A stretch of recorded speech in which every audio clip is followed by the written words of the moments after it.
আমরা recursion technique নিয়ে একটি প্রবলেম সলভ করব। একটু সংক্ষেপে দেখে নেই। Recursion is a programming technique where a function calls itself within its own definition.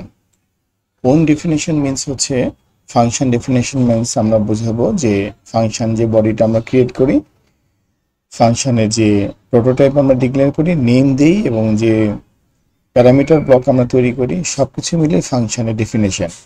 সাধারণত আমরা প্রিভিয়াস ভিডিওগুলোতে আমরা মেইন ফাংশন থেকে ফাংশনকে কল করেছি, বাট রিকারশন টেকনিকের মূল টেকনিকটি হচ্ছে, মূল বিষয়বস্তুটি হচ্ছে যে ফাংশন নিজে নিজেকে কল করবে। ওকে, তো এটা best way to understand is তুমি প্র্যাকটিস করো এবং একটি প্রবলেম সলভ করো।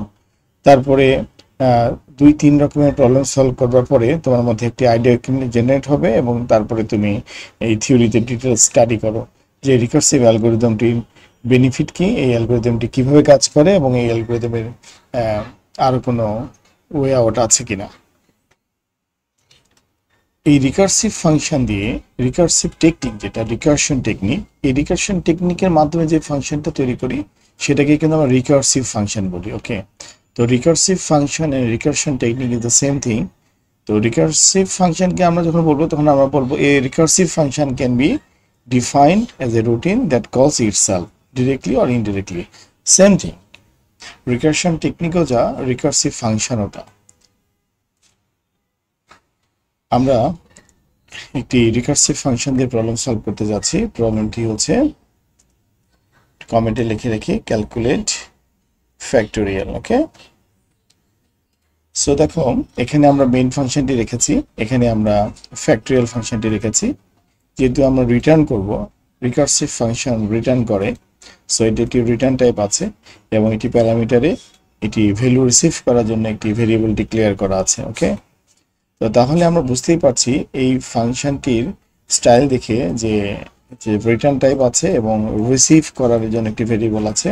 সো আমরা প্রোগ্রামটি বেশি বড় না করে স্ক্রিনে বোঝার সুবিধার্থে আমরা ছোট করব, ইন্টিজার n = 5। সো আমরা 5 ফ্যাক্টোরিয়াল বের করতে যাচ্ছি। তো প্রথমে আমার যে কাজটি থাকবে সেটি হচ্ছে যে আমি ফ্যাক্টোরিয়াল ফাংশনটিকে কল করব। ওকে, কল করলাম, এরপরে আমি ভ্যালু হিসেবে n কে দিয়ে দিলাম। ওকে, তো এখানে যে কাজটি হলো সেটি হচ্ছে কল করা হলো এবং ভ্যালুটি পাস করানো হলো, বাট এই ফ্যাক্টোরিয়াল ফাংশনটি যে ভ্যালুটা রিটার্ন করবে তাকে কেউ রিসিভ করেনি। ওকে, আইদার আমি একটি ভেরিয়েবলের মাধ্যমে এভাবে রিসিভ করব অথবা আমি প্রিন্টএফ ফাংশনের মাধ্যমেও রিসিভ করতে পারি। সো লিখলাম প্রিন্টএফ। সো যেহেতু এটি ইন্টিজার টাইপের ডাটা রিটার্ন করবে, সো %d, ওকে, কমা, এরপরে ফ্যাক্টোরিয়াল ফাংশনটির নাম, প্যারামিটার এর মধ্যে n, মানে n এর মাধ্যমে তো আমি ভ্যালুটি পাঠাচ্ছি এবং প্রিন্টএফ ফাংশনের ব্র্যাকেটটি আমি ক্লোজ করলাম। So very simple work. So এখানে আমি বড়জোর একটা কাজ করতে পারি যে ইউজার ফ্রেন্ডলি করবার জন্য ফ্যাক্টোরিয়াল ইকুয়াল টু একটা সাইন দিতে পারি যাতে করে ইউজার বুঝতে সুবিধা হয়, আউটপুটটি দেখতে সুবিধা হয়। ওকে, তো এই অবস্থাতে আমি ফাংশনে ভ্যালু ক্রিয়েট, মেইন ফাংশনে ভেরিয়েবল ডিক্লারেশন, ভ্যালু অ্যাসাইন এবং ফাংশনটি কল করার ব্যবস্থা করেছি। ওকে, এবং রিসিভ করার ব্যবস্থা করেছি প্রিন্টএফ দিয়ে, ভেরি সিম্পলি। এখন আমরা ইউজার ডিফাইন্ড ফাংশন তো বুঝি, বাট রিকার্সিভ ফাংশনের টেকনিকটা আমরা দেখি যে এই ফাংশনটি যেন আনলিমিটেড টাইম না চলতে চায় পারে, সেজন্য আমরা এই নিয়ন্ত্রণ করবো যে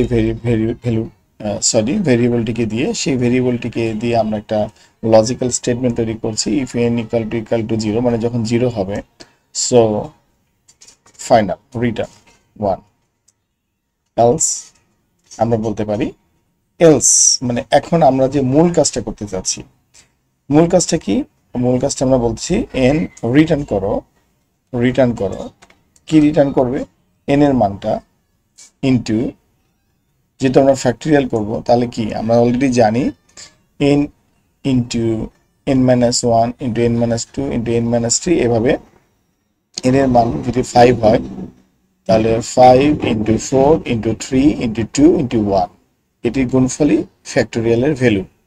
এটিকে আমি বলছি n into n-1, n-2, n-3, n-4, n-5। ওকে, n-5 হলে কি হবে, 0 হয়ে যাবে। 0 পর্যন্ত তো যাওয়া যাবে না, 0 তে যে কোনো জিনিসকে গুণ করলে জিরো হয়ে যায়।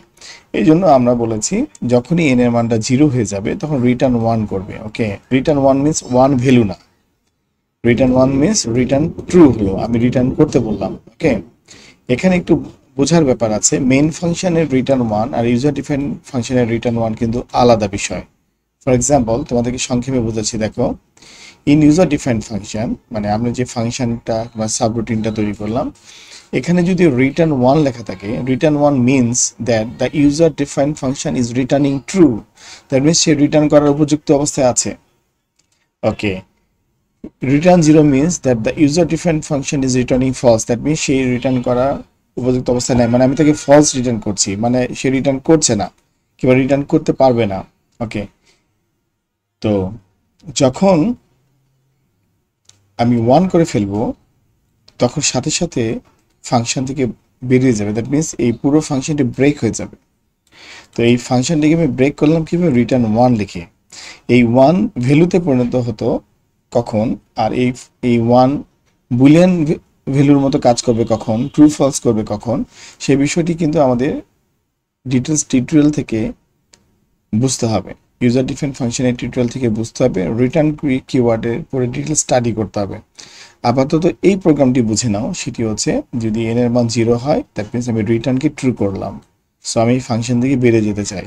ওকে, যখন আমি রিটার্ন ট্রু করে ফেললাম, 1 করে ফেললাম, দ্যাট মিন্স 1 নিয়ে গেলাম না, টোটাল এই ফাংশনটি যে ফ্যাক্টরিয়াল ক্যালকুলেট করবে সেই ক্যালকুলেশনটা নিয়ে গেলাম। ক্যালকুলেশনটা কার মধ্যে থাকছে, n এর মধ্যে থাকছে।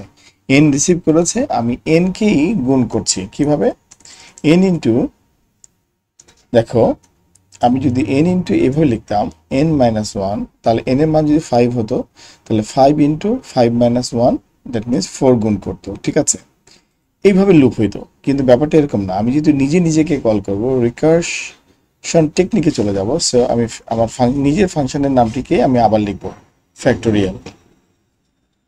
দেখো ফ্যাক্টোরিয়াল। ওকে, এই ফ্যাক্টোরিয়াল 1। এখন ঘটনাটা হচ্ছে যেহেতু এখানে প্যারামিটার আছে ইন্টিজার n, দ্যাট মিন্স সে একটি ইন্টিজার ভ্যালু রিটার্ন করে, রিসিভ করে। সো n মাইনাস 1, প্রথমে n এর মান ছিল 5, তারপরে 4, তারপরে 3, তারপরে 2, তারপরে 1, সবই কে রিসিভ করবে, এই nটি রিসিভ করবে, নিজেই নিজের ভ্যালুকে রিসিভ করবে। ওকে, এবং বারবার এই স্টেটমেন্টটি সে এক্সিকিউট করবে, কিন্তু যখন n এর মান মাইনাস হতে হতে 0 হয়ে যাবে তখন সে আর কাজ করবে না, রিটার্ন 1 করে ফেলবে। এই return 1 means not the value of 1, এই 1 যাবে না, দ্যাট মিন্স এই ফাংশনটি রিটার্ন মোডে চলে যাবে, রিটার্নিং ট্রু করবে।